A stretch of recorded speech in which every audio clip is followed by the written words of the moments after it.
खलीफा की टॉप पर बना ये स्पायर बहुत छोटा सा लगता है। ना ही यहाँ तक पब्लिक को जाने की परमिशन है और ना ही इसमें मौजूद फ्लोर्स ज्यादा ऑक्यूपाइड हैं।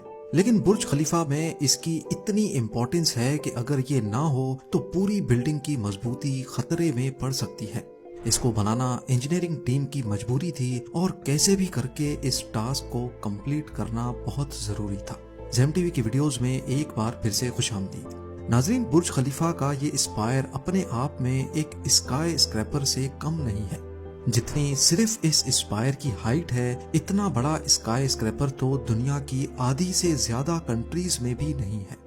4000 टन स्टील से बना ये 244 मीटर ऊंचा स्पायर, जिसमें मौजूद ये टॉप का एंटीना ही सिर्फ 350 टन वजनी है। अगर इस पूरे स्पायर को हटा दिया जाए तो बुर्ज खलीफा की ऊंचाई 30% कम होकर सिर्फ 585 मीटर रह जाएगी। यही वो ऊंचाई है जहां पब्लिक के लिए जाने वाला आखिरी 154th फ्लोर मौजूद है। इसके ऊपर से स्पायर शुरू होता है जो बुर्ज खलीफा की टिप पर जाकर खत्म होता है। इसमें 155 से लेकर 163rd फ्लोर तक बनाए गए हैं, पर आपको जानकर हैरत होगी कि ये फ्लोर्स रहने के काबिल बिल्कुल भी नहीं है, क्योंकि तेज हवाओं के दौरान पूरा स्पायर 6 फीट तक हिलता रहता है। जी हाँ, ये इसका कोई फॉल्ट नहीं है, बल्कि स्पायर का हिलना इसका एक एडवांस फीचर है। दुबई की लोकेशन ही कुछ ऐसी है कि एक तरफ अरेबियन गल्फ तो दूसरी तरफ गल्फ ऑफ ओमान है। तेज समंदरी हवाएं दुबई का मुकद्दर है और जिस ऊंचाई पे बुर्ज खलीफा का टॉप है, वहाँ तेज हवाओं के झोंकों की रफ्तार 240 किलोमीटर पर आवर तक आसानी से पहुँच जाती है। इन हवाओं के प्रेशर को ये स्पायर अपने अंदर एब्जॉर्ब कर लेता है। ये खुद 6 फीट तक हिलकर अपने नीचे 154 फ्लोर्स को सेफ रखता है। American structural engineer William baker ने पहली बार बुर्ज खलीफा के लिए ऐसा डिजाइन बनाया था जो हवाओं को रोकता नहीं बल्कि लिटरली उनको कंफ्यूज करता है।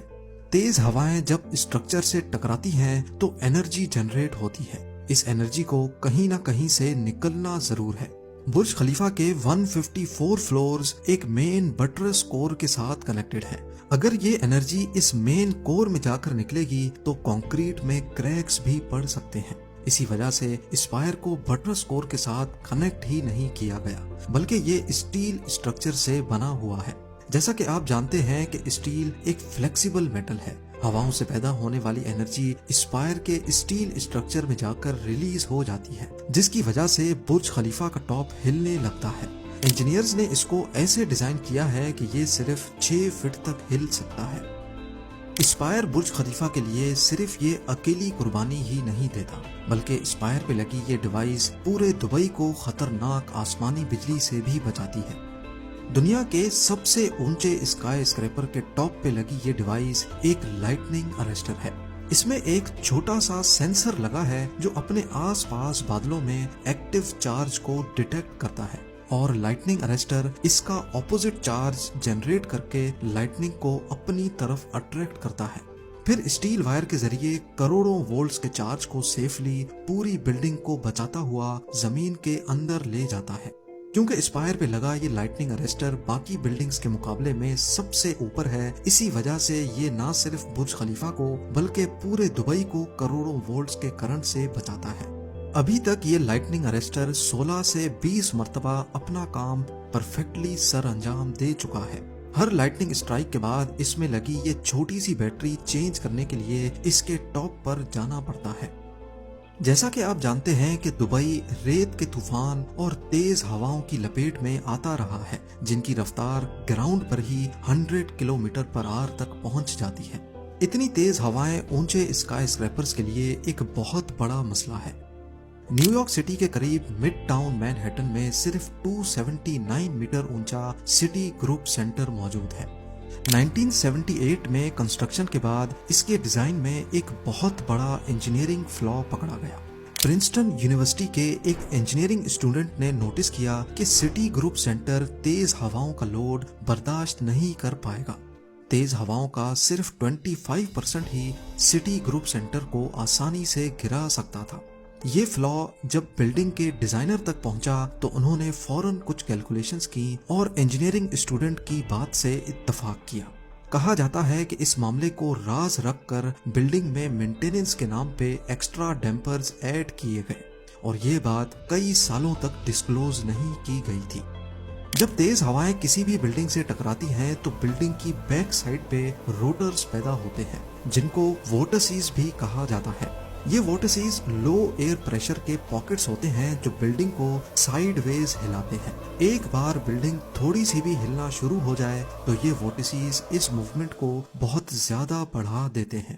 اس کی سب سے پرفیکٹ ایگزامپل پارک میں لگا جھولا ہے جو شاید آپ سب نے کبھی نہ کبھی ضرور جھولا ہوگا۔ جھولا جھولتے وقت اپنی ٹانگوں کو جھولے کی موومنٹ کے ساتھ ہلایا جائے تو جھولا خود بخود تیز ہوتا جاتا ہے کیونکہ ہم اپنی ٹانگیں جھولے کی فریکوینسی کے ساتھ ہلا رہے ہوتے ہیں۔ اس فنومنا کو ریزوننس کہا جاتا ہے۔ دنیا کی سب سے اونچی بلڈنگ برج خلیفہ کے کیس میں اسٹرکچرل انجینئر ولیم بیکر نے ایسا ڈیزائن بنایا جو ہواؤں کو اپنے آپ کنفیوز کرتا ہے۔ اگر آپ غور کریں تو برج خلیفہ کے یہ تمام ڈیکس ایک دوسرے کے لیول پہ نہیں بنائے گئے بلکہ ان کو اے سیمیٹریکلی بنایا گیا ہے، یعنی ہر ڈیک دوسرے سے مختلف ہے۔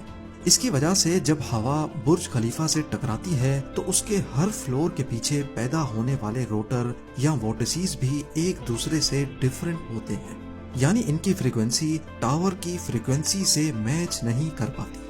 یہی وجہ ہے کہ دنیا کی سب سے اونچی بلڈنگ تیز ہواؤں کو کنفیوز کر کے پچھلے 13 سالوں سے صحیح سلامت کھڑی ہے، پھر چاہے ہوا نارتھ سے آئے یا ساؤتھ سے۔ برج خلیفہ کا ڈیزائن چاروں طرف سے ہوا کو کنفیوز کرتا ہے۔